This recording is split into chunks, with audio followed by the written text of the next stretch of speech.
if you're watching this video, you're going to learn how my first business failed, what I learned from it, and implemented into my business today in real estate. And I wanted to wait until I reached 50 videos to make this because I think this is a very special video, really personal, and I wouldn't be who I am today without my first business failing. And this picture you're seeing right here, it was taken from the day I finally signed my first client. And I was so happy, even though there was a lot of stuff leading up to that, that I'm going to talk about here in a little bit. So, what business did I even run in the first place? So, I ran an SFC agency. So, what the heck is that? It's a short form content agency. And basically, what we did was we generated attention on the front end and try to monetize that attention on the back end. And with this agency, I outsourced everything. Everything. And we'll talk more about that in a little bit. And so, why did I choose this? I basically just Googled what business to start in 2024. Well, actually, it was 2022 when I Googled that. And this showed up, SFC agency. So then I was doing some more research on YouTube, watching more videos. Then I was getting hit with ads on YouTube. I got funneled into a course coaching program on YouTube, and boom, got everything I needed to do to learn how to make this agency and go ahead and start trying to get clients. And what you're seeing here is how I managed client work and the people that I had edit videos and stuff like that. So I had editors channel and Discord, clients, and the style of videos that we wanted to run to try to get as much attention as possible to their brand. All right.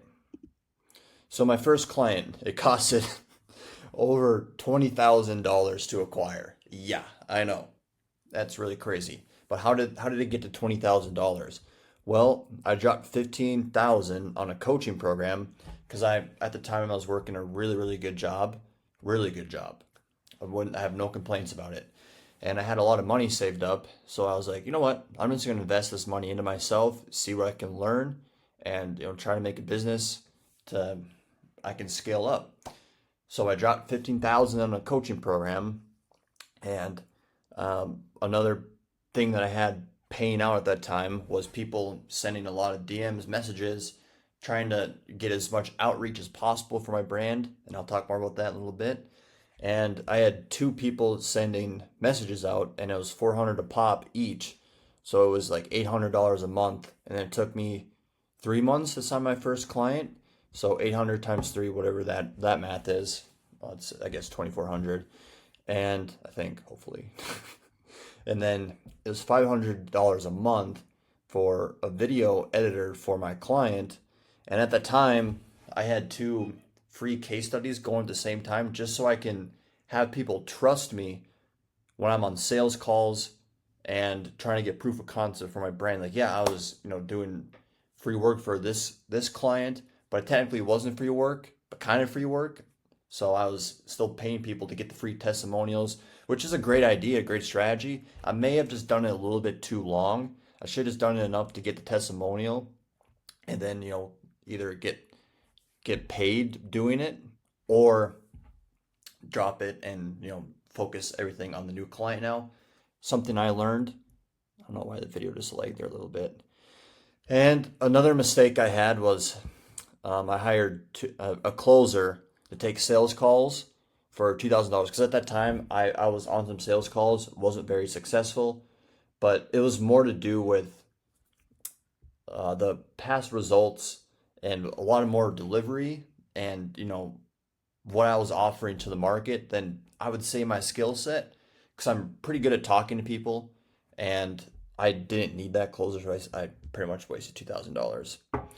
So I was thrilled, even though all that money I spent to get this first client, I was thrilled. I was super happy. I was thrilled regardless of the CAC. What is CAC? Cost per acquisition. That's CAC. And I was super, super happy. I remember as soon as I signed this client, you can see it was March 30th.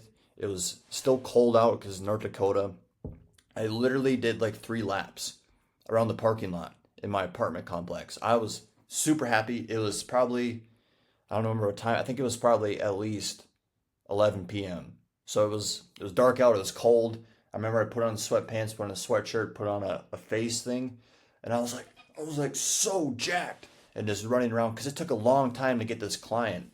It took a lot of Loom videos, took a lot of sales calls, took a lot of messages, took a lot of spend. As you can see, $20,000 to get this first one.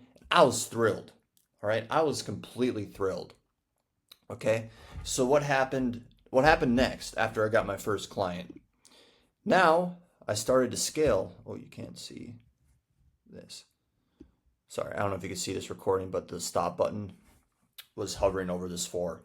So I started to scale and network. And how does this work? So it's like any business, once you get a proof of concept, people trust you more and the more likely to buy from you, work from you, and give you money. So for a brief moment after I signed the first one, started, being able to leverage this client and some other free testimonials that I was doing, I was starting to have some success. I was getting some successful profit margins and I was starting to scale. And I traveled to Nashville and Tampa to learn from and network with other entrepreneurs and try to help myself, my business, and my brand grow even more. All right, this is a picture with me and one of my good friends, Eric. He does TikTok shop. He's making a lot of money. He's super successful on TikTok. So just to learn from someone like him and learn from other people in Nashville and at Tampa to how to better make my brand, it was really big for me. And the connections I got out of that were lifelong friends forever. I'm happy I did that. And then everything started to change. The downfall. Profit margins decreased as it was super expensive to keep operating without signing new clients. As you can see, what it costed just for the setters, it was like $800 a month. And then each client was $500, for the editing. And the margins like I was taking home, it was like pennies, if not negative. Because you could see it was like $800 a month. And then if I'm paying $500 for an editor, the profit margins weren't really there. So the downfall started very fast. And the profit margins decreased as it was super expensive to keep operating without signing new clients, ultimately leading into extreme negative cash flow. And I couldn't afford the expenses. And this is something that I learned really big, and it's what bit me on my first business, is I had no skills myself to do the work, and I relied on other people doing it for me via outsourcing. So when the money was getting low to keep the business running, I actually couldn't do it. I had no skills. I had to have other people do it. And that was something I really took hard and learned. That was a huge lesson for myself. And my first business failed. I thought I was a loser for a little bit, but I knew this wasn't the end. I was like, I know too much now about front and back end monetization, communication, sales. I know too much to fail, that this is not the end. All right, and this is a picture of me and Eric again. This is a pretty cool picture we got. I'm just on my phone, probably messaging a client or something. But skill acquisition. So I learned that I need to develop a skill. That's the only way that running a business is going to work, is if I have a skill. I need a skill. So what skill did I want to learn for the future that I genuinely wanted to do long term? No more drop shipping, no more Amazon FBA, no more crypto, none of these little things like I was putting attention towards everywhere. No, we're going to learn one thing, go all in on that one thing, and then we'll be ready to go and have a business where I can do the things. I don't need to outsource everything. Everything relies on me. And I want that accountability. Okay. And real estate was that niche because it aligned with all the skill sets I developed from my first business. I'm going to talk about some more of the things that I'm grateful that I learned, even though my business failed in a monetization standpoint. What I learned from it is going to help me moving forward. And this was the niche because you need to market yourself, you need sales, professional communication, and really important contract work. I thought this was perfect. So I went all in. You can see when I was taking my course and studying to become a real estate agent, I had 2 big notebooks filled. And I was highlighting. I've never wrote this. I've never tried this hard in high school, college. I've never wrote this much. My handwriting sucks. And by the end of it, I was like, holy crap, my handwriting's actually getting kind of good because I'm actually writing down everything. So I would see it on the laptop because it was an online course. Then I would write it down. Then I would highlight it per category of what subsection it's in to really help myself learn as much as I can because it's a brand new skill. I did not care about houses. It had no desire for me. So I'm like, I'm so far behind in this. I need to go all in and make this work right now. No more messing around. We're going to do this skill set, acquire this skill set. It needs to be done. And I was very quiet when I was acquiring the skill because before I would do things for validation, like, hey, I'm studying or I'm doing this for validation from other people. This time I didn't say anything, hardly anything, besides talking to a few of my close friends that I was doing this because I wanted the validation to come from within versus from what other people see me doing, which was huge. Like, I'm doing this because I want to do that, not to impress other people. This is all on me. I want this to work, and we're going to make it work. So that was during my skill acquisition process. It took me, I think, 6-7 months to really dial in, really study up, and make sure that I know what I'm doing. And I passed my exam on the first try, so that was huge. Some people, it takes them, I don't know, maybe 3-4 months to get this done. But I think the requirement hours is 90 hours, 80 hours, somewhere around there. I remember I was at the 120 hours on the timed thing because I really wanted to make this work. I really wanted to make sure I know what I'm doing and I want to give clients and myself the best experience moving forward. Okay. And because of that, I've had some early career success and I don't want to be too cocky, arrogant. I don't. I'm just saying that because of the things that I've done is the reason why this stuff is starting to happen early in my career. And I hope this is just the beginning. I want to work to continue success because of the things that I learned, and I have big goals, and I just don't want to come off cocky and arrogant. So in under 4 months of me being a licensed real estate agent, I've had 3 buyer closings, which is awesome. And yes, 2 of them are circle of influence, but still having the skill set, the sales communication to get these closings done was because of what I learned in my first business. Okay. And 2 listings, another listing coming soon, hopefully next week, leads in the pipeline. This is my 50th video, so 50 long form videos. And here's some of the strategies that I'm ripping on YouTube for long form. Okay. And you can only see not even the whole 49 of my education videos. This is just a small sample size that these assets will last forever. Okay. So I'm super, super happy I did this. I made like 40 videos in a row, 39, 40 videos in a row, long form without miss. All right.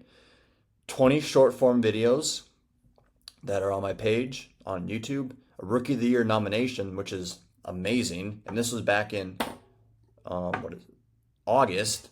So it was only in 3 months that I made the Rookie of the Year nomination. I'm super grateful and happy that I was nominated for that.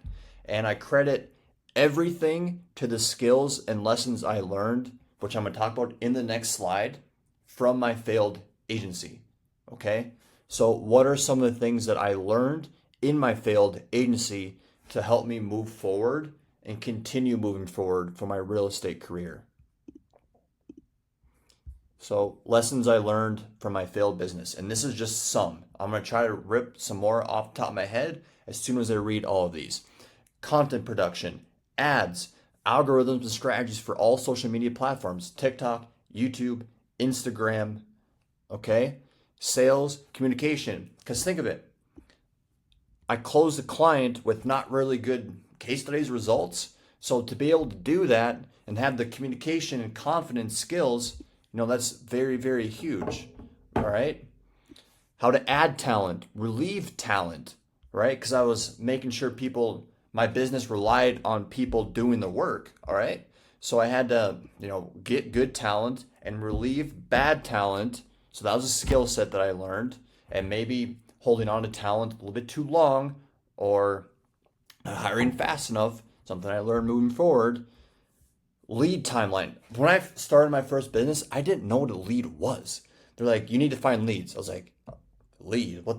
I don't even know what that means. I was so early on in like business leads, clients. I didn't even know what a lead was. It made no sense. I literally had to Google, what's a lead?